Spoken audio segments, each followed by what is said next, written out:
भारत में लोकसभा चुनाव के दूसरे चरण के लिए मतदान हो रहा है। चुनावी महासमर में विपक्ष एक बार फिर ईवीएम का मुद्दा उठा रहा है। कई पार्टियों का आरोप है कि चुनाव में भारतीय जनता पार्टी अपने पक्ष में ईवीएम का इस्तेमाल कर सकती है। एक तरफ हमारे देश में ईवीएम पर रार है, तो इंडोनेशिया में लंबी बहस के बाद दोबारा बैलेट पेपर पर लौटने का फैसला किया गया है।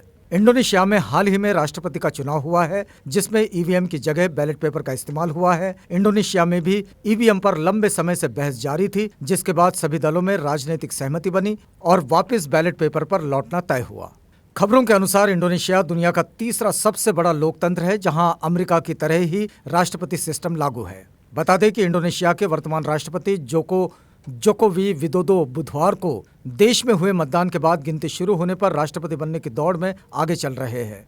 इंडोनेशियाई चुनाव दुनिया के सबसे जटिल चुनाव में से एक है, क्योंकि एक ही दिन में 20,000 पोस्ट के लिए 2,45,000 उम्मीदवारों में से चुनाव के लिए 8 लाख मतदान केंद्रों पर 19 करोड़ से अधिक मतदाताओं को वोट देने के लिए बुलाया गया। भारत में भी लगातार ईवीएम को लेकर विवाद होता रहा है। करीब 21 राजनीतिक दल पहले चरण के मतदान के बाद ही चुनाव आयोग के पास शिकायत करने पहुंच गए थे।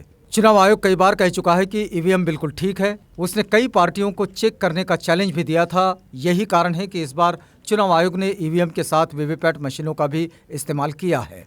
भारतीय जनता पार्टी की ओर से लगातार विपक्षी पार्टियों पर आरोप लगाया जाता है कि जब बीजेपी जीतती है तो विपक्ष ईवीएम पर सवाल उठाता है, लेकिन जब बीजेपी हारती है तो वह निष्पक्ष हो जाता है। विपक्षी नेताओं में समाजवादी पार्टी के अध्यक्ष अखिलेश यादव, बीएसपी प्रमुख मायावती, कांग्रेस अध्यक्ष राहुल गांधी, एनसीपी प्रमुख शरद पवार समेत कई नेता ईवीएम को लेकर सवाल उठाने में शामिल है। कांग्रेस नेता कपिल सिब्बल की ओर से ईवीएम को लेकर एक स्टिंग भी जारी किया गया था।